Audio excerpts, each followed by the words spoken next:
mind in that way. So that's what it's all about. Ultimately, it's all about salvation, not condemnation. Well, we have this brief window of time to skate through this world.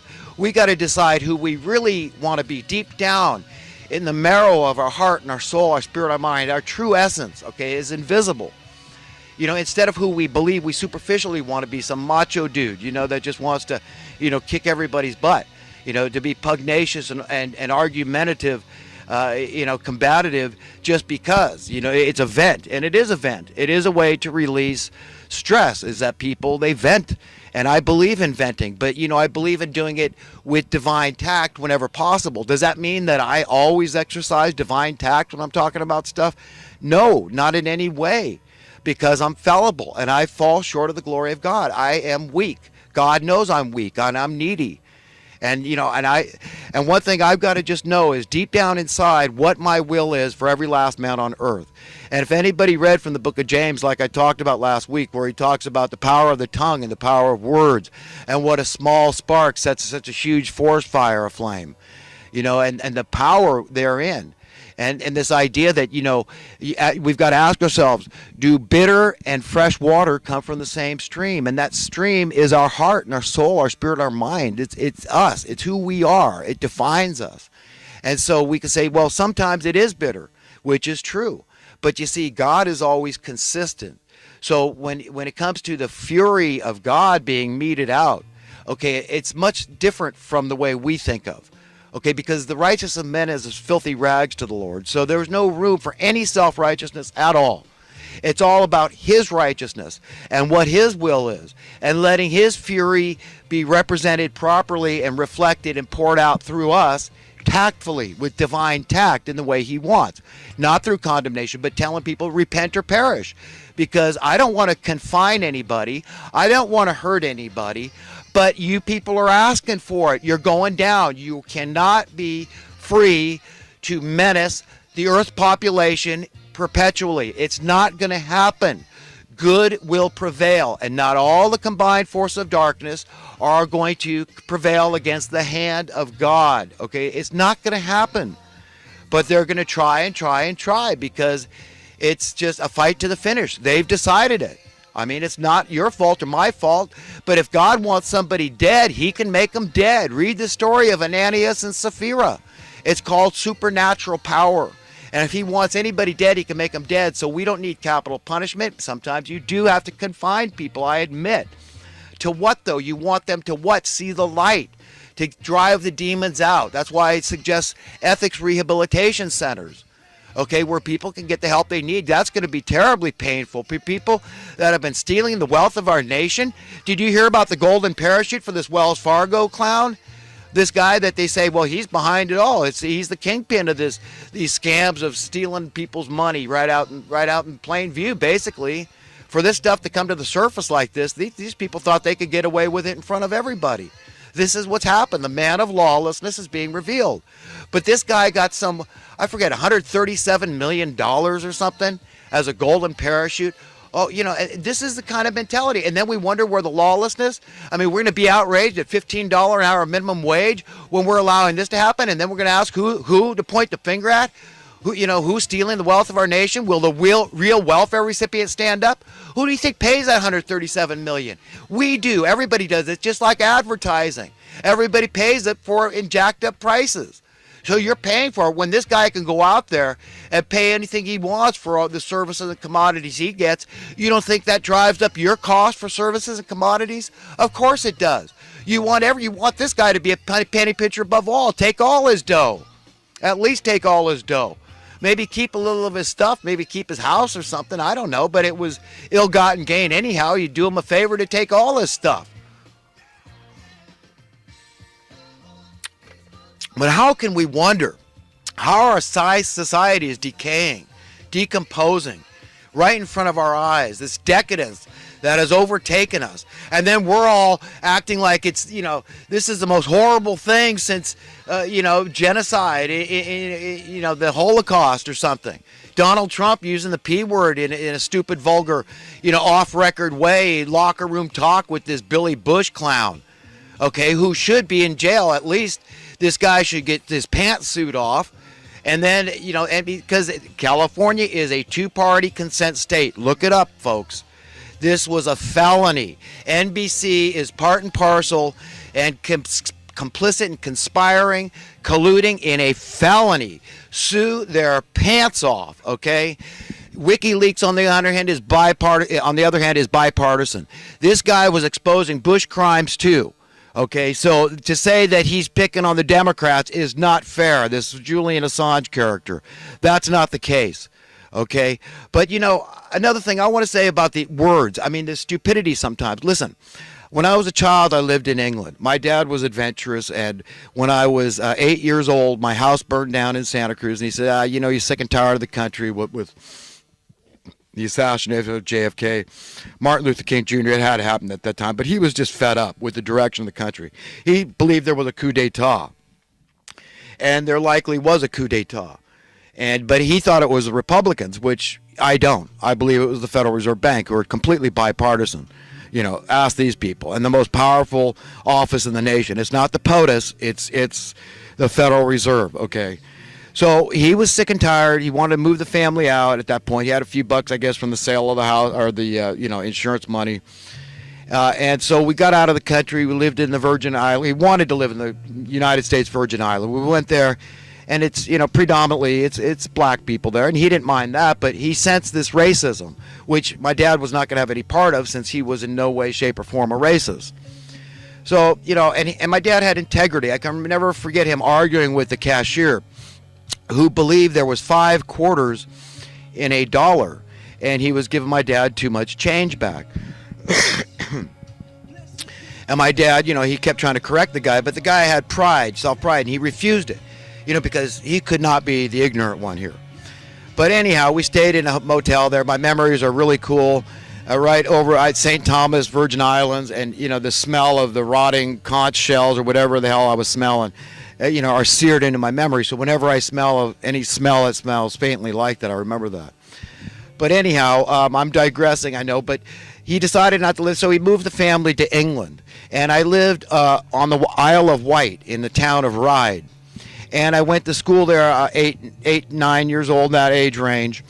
And the yard duty teacher, they had yard duty teachers there. It was the kids all wear uniforms. That's how it is. The boys and girls are segregated. These are public schools, mind you. This is we're going back to 1966, 67, in that range. So one time this kid and I were playing, and I got hit. Somehow I got a bloody nose. And I went to the yard duty teacher, and because I needed first aid, right? I guess that's why I went to her. I wasn't snitching on the kid that did it, that I recall. I just said that, this kid gave me a bloody nose. And, maybe he was a bully. Maybe I got hit. I can't remember the details, okay? All I remember was the teacher just took me by the hand. She knew I was an American kid, but, I said this, and she was just beside herself. She was shocked, right, that I had said bloody, because in England the term bloody it's like the F word, okay? And I guess I was supposed to say me nose is bleeding, something like that, okay? But because of that, I got sent to the office. I got in trouble. I got detention, and then the whole thing. I mean, I didn't get in too much trouble, obviously, because it's not a cuss word in my native country of America. So that's what happened. Nothing more came of it. My parents didn't get on my case, except, I learned the hard way, that words can be powerful. And we all know that. I mean, which one of us freely uses the N word? Nobody does. Because if colored people find that term offensive, I don't want to use it. And African American is not the right term for black people. Okay, it's stupid. We don't know where they came from. Maybe they're Jamaican American or Virgin Islands American or Puerto Rican. Black people are all over the earth. So this idea that they're, because they're black and they're in America, that they're, African American, we have no idea that they're African. Probably less than half of them have roots from Africa. So, it's a stupid thing. You could say all of us are African American because we all have roots in Africa. So, the whites and the browns and the yellows and reds, that's what a lot of anthropologists believe. So, racism is not in my my vocabulary. I don't prescribe to it at all, and I recommend nobody else prescribes to it either, because it's stupid. It's just immature and stupid. Okay, anytime and you try to say, oh, it's a religion or a nationality. I mean, it's not that either. You just can't pigeonhole. It's a generalization. It's a rationalization. You can't pigeonhole huge groups of people, because the vast majority always don't fit into that category. You can't put people on the shelf in that way. And I don't appreciate it, and I don't imagine anybody else does. We're all individuals. This is why I go back to equality. And what a beautiful thing it is to have in our Constitution this idea that all men are created equal. We are equal. We're equally beloved. And we should know that. And we should revel in that idea. We should know that, this is a beautiful thing. Equality is what we want. We want to not be better, because to what avail? To what profit? Who wants to think they're better than somebody else? As soon as you think that, all of a sudden, these mysterious forces come in, which is the Spirit of God, and put you down. Then all of a sudden, your action, when you think you're better than somebody, you're below them. It's like a karmic law. You sow and you reap. So this idea that any of us, are better than somebody else or should want to be, that's for God to decide. If somebody's better, what does it mean? Like a higher place in heaven? Like the story of the two brothers asking, we want to sit on your right and left hand in heaven, God. What do we have to do? And all this. And he said, look, that's not for me to appoint. That's for God. So Jesus, though he said, if you've seen me, you've seen the Father. That's good enough for us to know Jesus. But he also said there's a higher judge. There's one that seeks praise and glory. The only true famous one is God Almighty, because God created Jesus.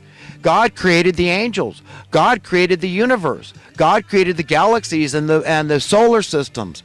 He created all life, all the flora, all the fauna, all the minerals, all the water, everything out there. Okay?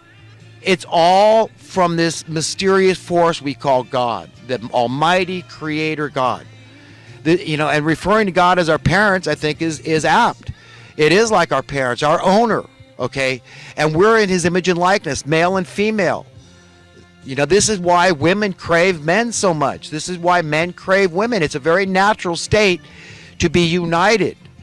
And that's why so many people that are single know that they are only half as happy as they could be, because they're missing their better half, which is the opposite sex. It's a beautiful thing. And there's no denying it. It's a very powerful force in the universe. It's a force of creation. That God put that instinct. Look at how good I made it feel, man. Look at you, revel in that woman. I created her to perfect specifications for you. Look at that delight. Take great joy in this woman, your wife, your better half. Okay, that's what it's all about. The way we refer to the earth is Mother Earth, Mother Nature. That, is the female side of God less powerful than the male? I think not. Every single man on the face of the earth for many, many thousands of years, okay, at least 6,000, 7,000 years, biblically speaking, that the story of Adam and Eve and taking man out of, the woman out of man's rib, that this has been going on. Every single man came out of a woman. Is it any wonder why we're so attracted to the female? She contains the door of life, and we're going to subjugate and marginalize this side of the Most High God in any way? I mean, where's that going to land you? What's that going to profit you? Nothing. To no avail. So equality is a matter of fact. It's not something to aspire to. If you don't embrace equality, then you're evil, you're contemptuous, you're anti-American. You don't embrace the Constitution. It's as simple as that. That's why America is such a beautiful country. With this free speech, it's almost our job to offend people. Dissent. What did Thomas Jefferson say about dissent? Dissent is the highest form of patriotism. And see what Donald Trump is offending and dissenting from the status quo Republicans, these neocon, New World Order clowns who've been working in lockstep with the same caliber of Democrats, calling themselves under the banner of liberals. Okay, forget it. Okay, because I can tell you unequivocally that you'll never meet a more liberal guy than me. Neither will you meet a more conservative guy than me. And I contend strongly that that's 100% okay to embrace both views. There's no inconsistency in that at all. Okay, because I believe in total free speech, and that means total liberation, not for some, but for everybody.